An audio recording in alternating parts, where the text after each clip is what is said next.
La volta scorsa abbiamo imparato a conoscere il sarcofago come perenget, come involucro necessario per garantire la preservazione del corpo. Il corpo del defunto deve rimanere vejat, intatto, di modo che lui possa avere la speranza di avere una vita dopo la morte e di poter unirsi al Dio Sole nel periplo costante che fa attorno alla terra. Ma ci sono altri elementi fondamentali del corredo funerario che servono per aiutare il defunto nell'aldilà. Fra questi, un elemento molto interessante sono le cosiddette usciatti o statuine funerarie. Vediamo che vengono prodotte in serie, le vediamo con questo colore blu meraviglioso che ci denota che sono fatte di faience, di questa pasta invetriata che serviva poi per dare la lucentezza alle statuette stesse. Ne vediamo anche di due tipologie, vediamo delle statuette cosiddette mummiformi ed altre invece in abito dei viventi. Ma andiamo a capire cosa sono e quale fosse la loro funzione. Bene, il defunto anche dopo la morte doveva continuare le sue attività nell'aldilà, doveva continuare a lavorare, potevano essergli dati incarichi da Osiride. Per preservarsi da tutto ciò poteva avere degli aiutanti. E nella fattispecie ne poteva avere uno per ogni giorno dell'anno, più un supervisore ogni 10, quindi un totale di 401 statuette, servitori che nell'aldilà potevano aiutare il defunto a compiere tutte quelle attività che doveva svolgere. Ebbene, il sarcofago preserva il corpo, le usciatti aiutano il defunto, il libro dei morti che gli accompagna e che abbiamo già visto nelle puntate precedenti dà questa serie di formule funerarie che devono aiutare il defunto di modo che lui possa arrivare ai campi di Yaru e possa continuare la sua esistenza nell'aldilà e dare davvero ragione al Vehem Mesut, alla nuova nascita, alla vita dopo la morte.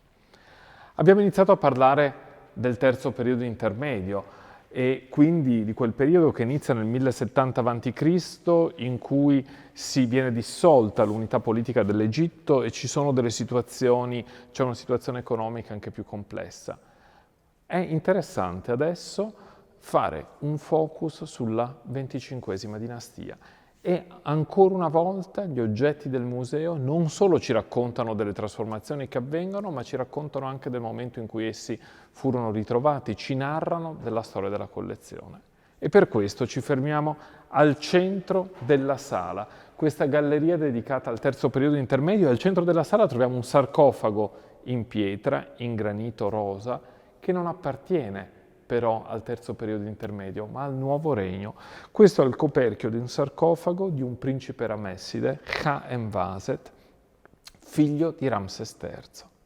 E come mai quindi un sarcofago di un'epoca precedente messo qui al centro della sala? Beh, per capirlo dobbiamo aiutarci con le foto che sono ai lati della galleria stessa.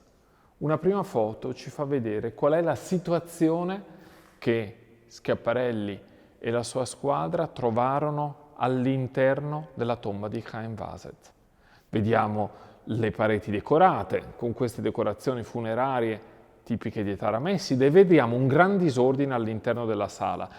Ci sono serie di sarcofagi, di usciatti, affastellati l'uno sull'altro, un gran disordine. Se guardiamo questo, ci rendiamo immediatamente conto che questa tomba è stata riutilizzata più volte. Allora certamente è stata utilizzata nel momento in cui Kha-Envaset vi è stato sepolto, poi alcune persone hanno utilizzato questa tomba come una sepoltura di famiglia e dopodiché di nuovo c'è stata una penetrazione in antico, vediamo pezzi di mummia, vediamo sarcofagi aperti, probabilmente una penetrazione avvenuta in antico in cui coloro che sono entrati all'interno della tomba hanno tirato fuori le mummie in cerca di materiali preziosi.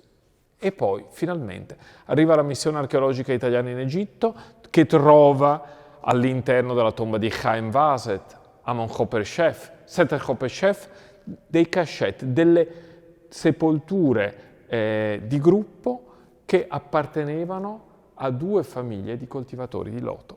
E dopo una prima ricognizione e pulitura della sala, quello che rimane è quello che vediamo nell'altra foto esposta qui al Museo Egizio, ovvero le attività di pulitura si sono concluse e si vede che il sarcofago, il coperchio del sarcofago di Chaim Vaset è posizionato qui da solo, quindi ci ritroviamo al livello delle Etaramesside, mentre le sepolture di XXV dinastia costituivano una seconda fase, poi vi era stata la violazione della tomba e poi era arrivata la missione archeologica italiana in Egitto. Ed ecco qui quindi questo sarcofago al centro ci vuole ridare la contestualizzazione archeologica, ci vuole far capire come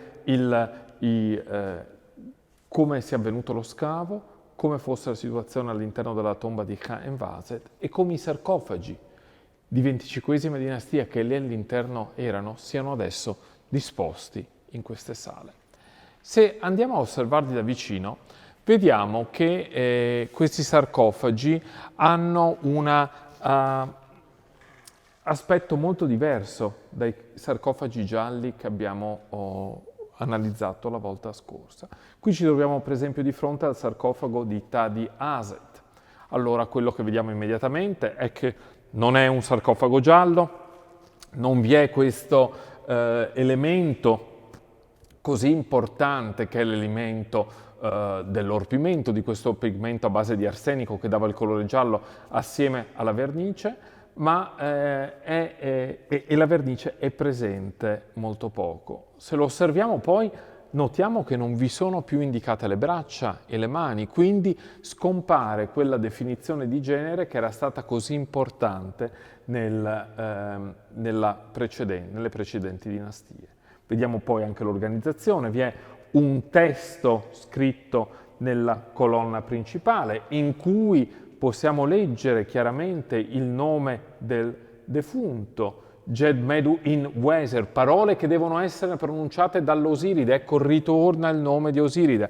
Ogni defunto vuole essere accomunato al dio Osiride per condividere con lui il destino che gli è toccato. L'abbiamo ricordato più volte, Osiride è stato il primo sovrano dell'Egitto, ucciso dal fratello Set, risuscitato grazie all'opera di Iside e di Nefti, lui diventa il sovrano dell'oltretomba. Allora, parole da pronunciarsi da parte dell'Osiride, la signora della casa, Nebet per Tadi Aset, che è appunto la defunta. Andiamo a osservare poi un altro elemento interessante. Guardate, attorno al collo scendono quasi due bretelle, sembra una sciarpa. Questo elemento, che si trova molto spesso, soprattutto nei sarcofagi che appartengono ai profeti di Amon in XXI dinastia, si chiama stola.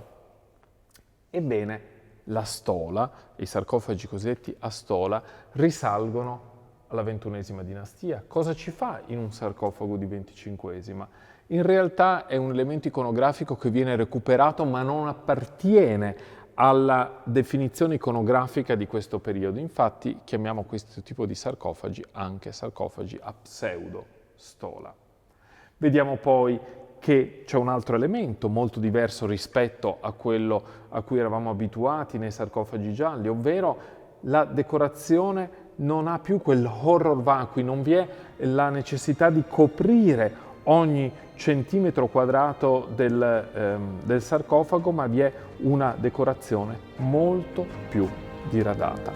Continuate a seguire il Museo Egizio e ricordatevi che anche grazie, o forse soprattutto grazie a voi, il Museo Egizio può continuare a far ricerca, a sviluppare nuovi contenuti e capire sempre di più la biografia dei magnifici artefatti che avete visto assieme a me.